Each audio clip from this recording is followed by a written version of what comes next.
mbokk yi asalaamaaleykum ñi ngi nuyoo ñi fi teew ñëpp ci suñu mbokk journaliste yi di leen masawu ci coono bi ndax fa ngeen jóge te mu sori lool ak embouteillage yi xam ngeen ñi caaxaan lañ leen fa wooyoon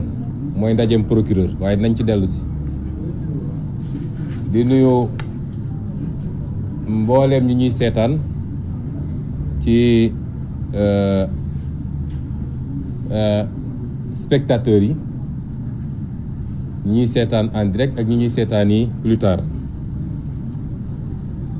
defe naa Khalifa Sall ubbi na wax ji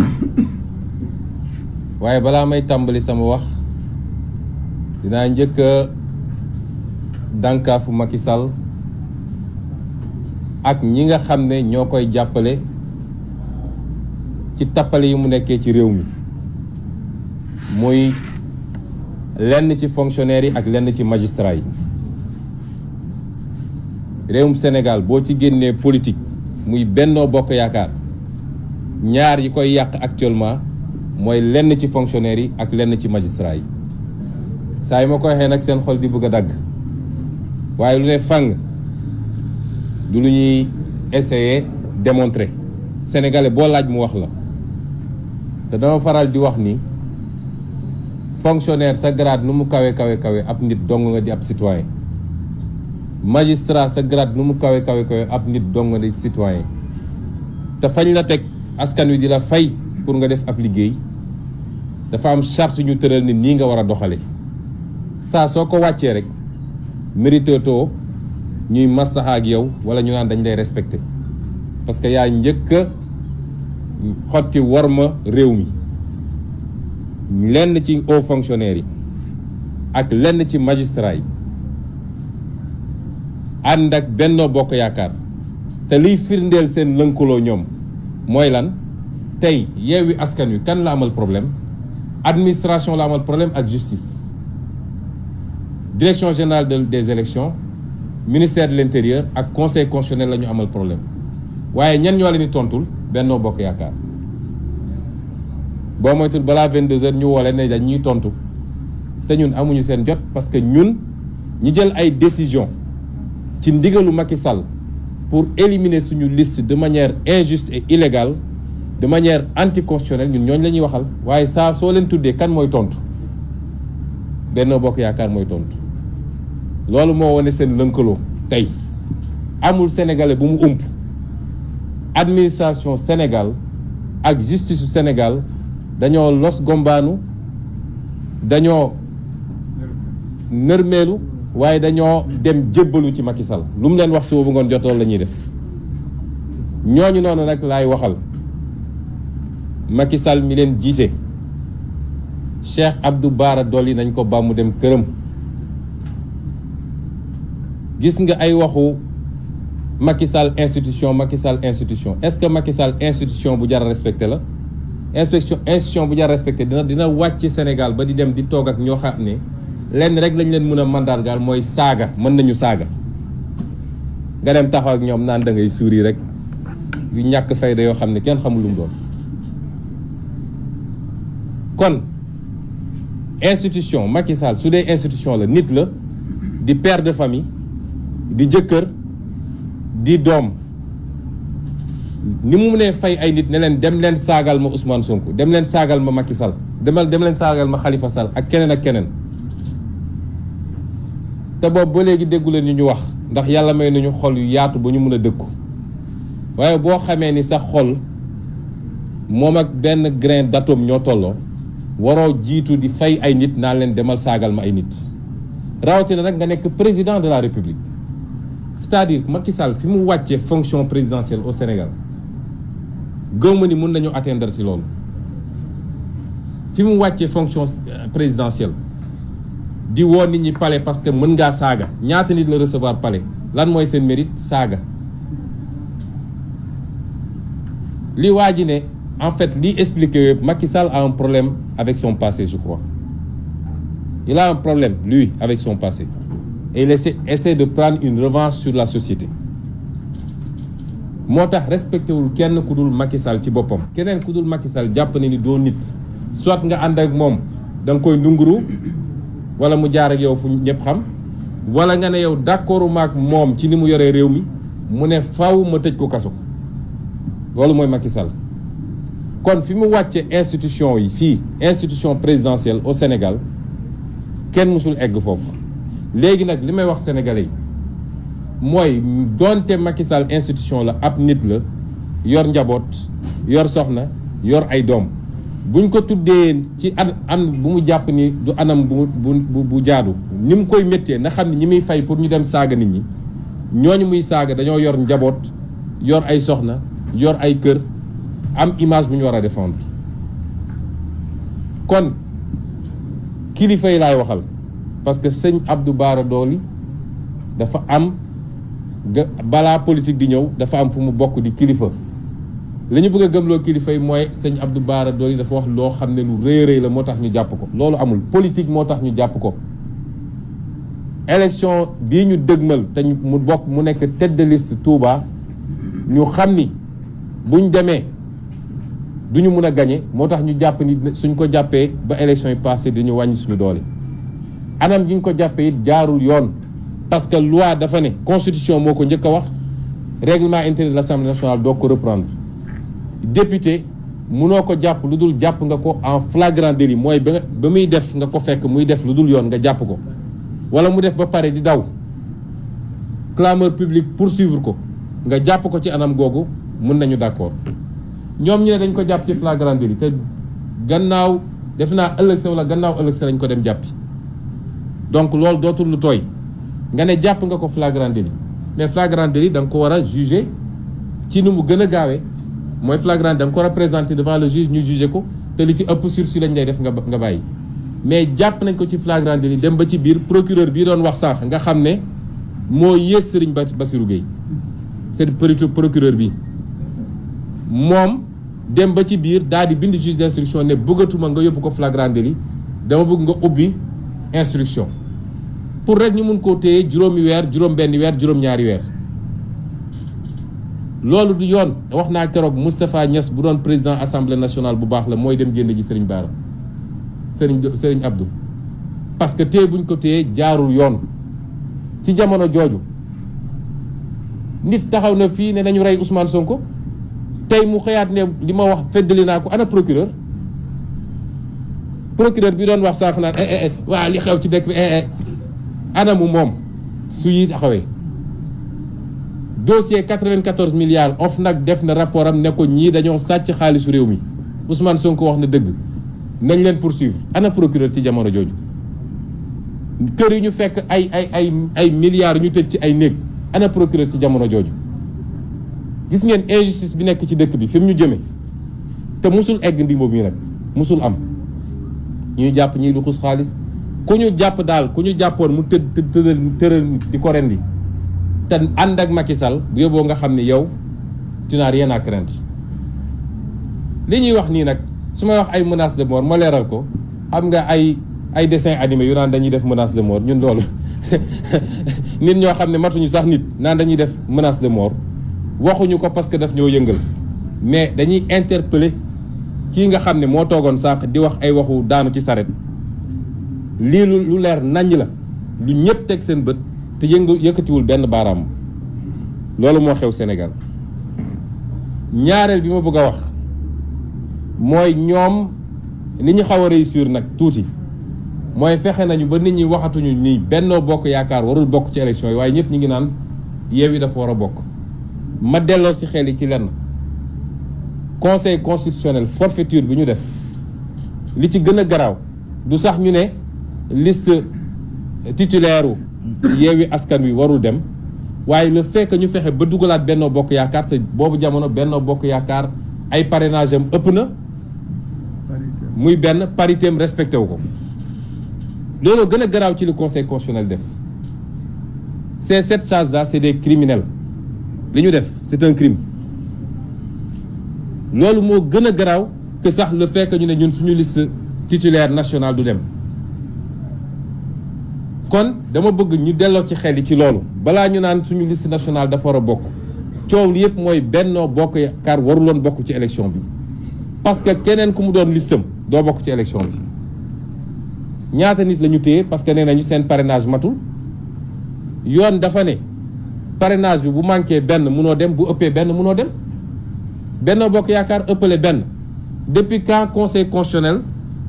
nga xam ne c'est le juge de la conformité à la constitution naan la l'arrêté d'un ministre, depuis quand le conseil constitutionnel est le juge de la conformité à un arrêté ministériel? C'est une honte. C'est une honte ce que la magistrature est en train de faire dans ce pays. Et j'interpelle l'union des magistrats. Bu dee dese na leen lenn su dee dese na leen lenn ci dignité ak ci probité nañu jóg wax ci ñoom li ñuy def ñoom magistrats yi ci réew mi.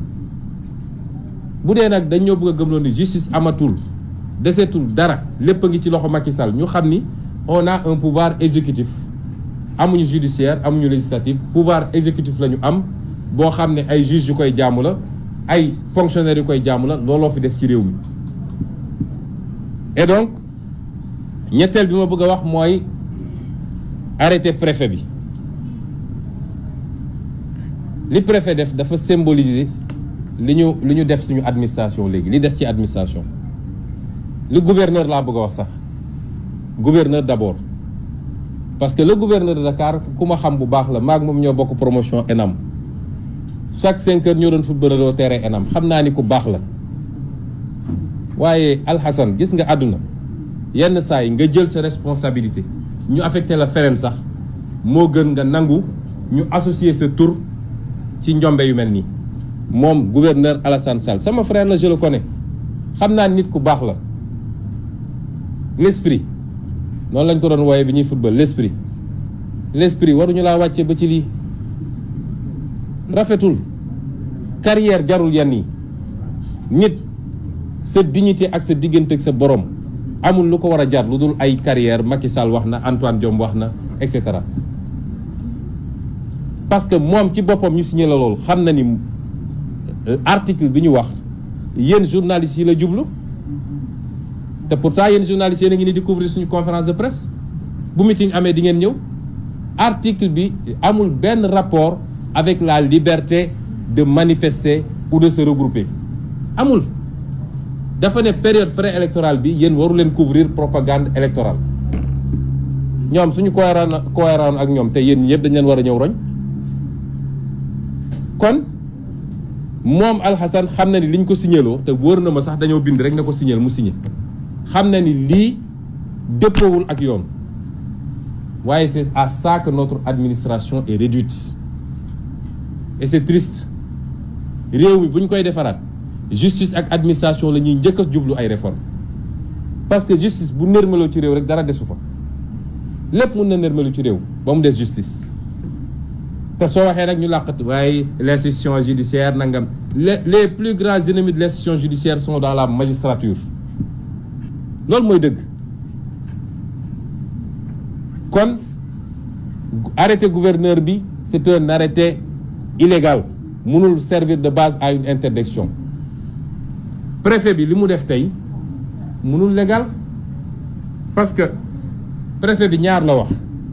bu njëkk bi mooy menace de trouble à l'ordre public te saa waxuñu nag menace de trouble à l'ordre public bi lan la de xam naa MFDC mooy ñëw ak toutes ses bases à la place de l'obélisque peut-être que sax Macky moo leen di jox kaar ñu ñëw. lan mooy menace à l'ordre public ñun di semaine ba le def nañ fi manifestation dara yënguwul manifestation bu mucc ayib ñu pare ramasse mbuus yeeg yëpp defaraat place ba mu rafet nit ñi ñibbi. moo tax d'ailleurs li ma wax léegi gis ngeen procureur il faut Yewwi Askan Wi déposer une plainte contre le procureur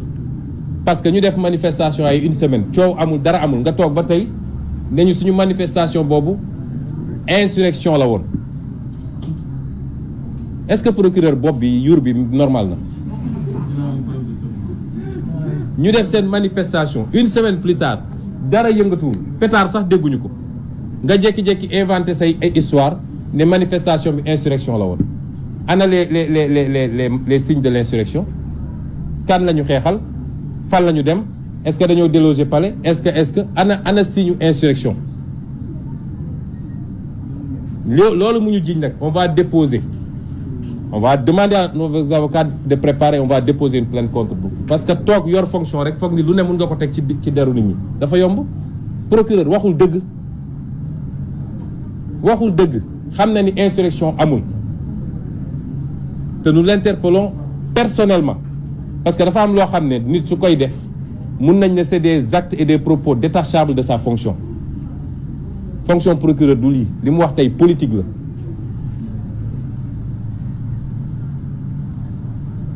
bu ñu waxee loolu ba pare nag dañuy wax sénégalais yépp que suñu manifestation gannaaw ëllëg maintenir nañ ko duñ ci changer lu toll ni tarfata ay manifestation bi maintenir nañ ko duñ ci changer tarfata ay man dama ne sax est-ce que waruñu koo dem defi place de l'indépendance waaw est-ce que waruñu koo defi place de l'indépendance duñ ci changer dara dinañ def suñu manifestation. Parce que nag li ma bëgg incha allah boog li ma bëgg sénégalais yi xam gis nga li ñuy xeex nii du ay poste yu ñu bëgg fii amul kenn ku fi poste député ñi fi toog ñëpp daanaka presque mus nañ nekk député ministre ak yeneen man mii di wax ak yéen bëgguma nekk député bi ñu waxee dama leen ne woon am naa mandat bu may gérer à Ziguinchor dama bëgg a concentré wu ci loolu. ñu xool nag nu ñuy préparer élection présidentielle waxtaan moo andi ba ñu convaincre ma ne dinaa dugg su ma nekkoon député it damay choisir diggante la ma war a def Ziguinchor ak député parce que man gëmuma cumul de fonction kon ñun député feesul suñu bët nekk nañu député ba tey ji 5 ans nekk naa ko député ñeneen ñëpp fii Déthié nekk na ko Aïda Mbodj nekk na ko Habib Sy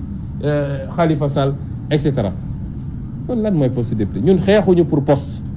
mais principe la ñuy xeexal mooy lii suñ ko nangulee Macky nañu xam ni c'est fini ci Sénégal nit ñu bëri dañuy woo naan ñu way moom bu leen ko topp ci loolu xam ngeen décaler leen mbir mi et cetera looloo tax 10 ans yi passé Macky Sall di def lu ko neex est-ce que mun nañu continuer accepter que Macky mooy tànn kan mooy dem élection législative yi ñuy dem benn ténor opposition du ci bokk est-ce que loolu xel mun na kon yéen a ngi gis France élection législative Jean-Luc Mélenchon ma nga fa Marine Le Pen ma nga xalaatuñu élection législative France ñu ne éliminer ñu diw parce que nee nañu listam xawma xalaatuñu ko noo mu nee ne damay dem élection législative nga ne Ousmane Sonko du bokk Khalifa Sall du bokk Karim Wade du bokk Déthié Fall du bokk Aïda Mbodj du bokk Habib Sy du bokk et cetera et cetera loolu ban façon élection législative la est-ce que loolu sénégalais yi war nañ ko mën a nangu kenn ku nekk fi nga toog sa biir salon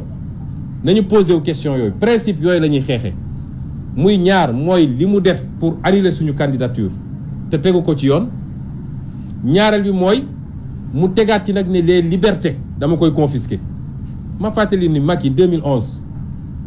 dafa ne l'affrontement est inévitable ça va se jouer dans la rue j'invite le peuple sénégalais à sortir il n'y avait pas d'autorisation chaque jour ñi ngi woon place Obélisque il n'y a pas d'autorisation li may wax Macky Sall mooy ça se jouera dans la rue et moi j'appelle tous les Sénégalais à sortir dans la rue c'est tout kon mu des nag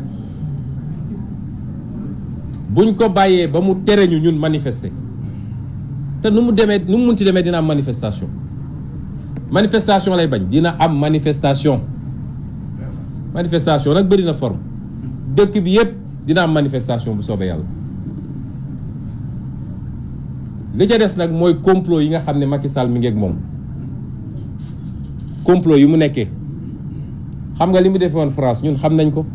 ku mu dajeel France ci lu ñu fësal ak lu ñu fësalul xam nañ ko ci ñu bokk ci réew mi ak ñi ko ngemb ci France lépp xam nañ ko lam fa uti woon xam nañ ko ay pexeem lu mu def su boo ngoon jot du ma ne lépp xam nañ ko de waaye li ci bëri xam nañ ko parce que ni mu yóbbee say services de renseignement généraux yooyu noonu la ñu amee ñu nit suñuy nit fu mu toog ba foog ni wéet na fa sax ndax xam ni li muy def ñu ngi koy xam kon gënuñ ñoo muus. ma bëgg wax sénégalais yi ni procureur li mu def sànq commande politique la, ça n'a rien à voir avec la justice. Procureur ci boppam xam na ne li muy wax du dëgg, xam na ko.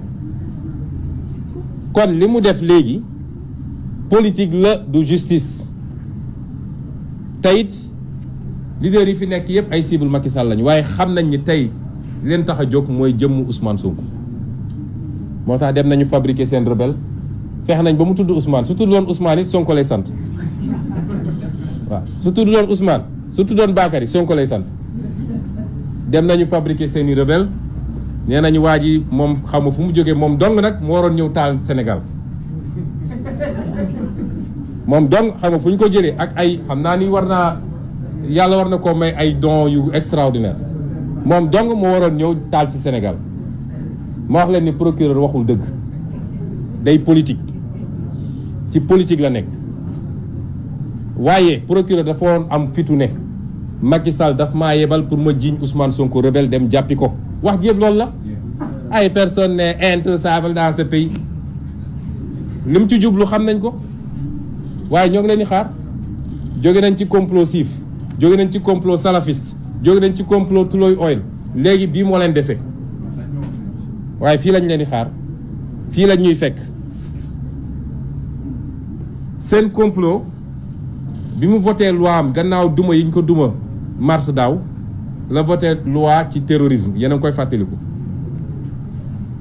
rébellion la ñu bëgg a wax, appel à insurrection, ñaar yooyu la ñu bëgg a wax. appeler à manifester, qui est un droit constitutionnel, est désormais un appel à insurrection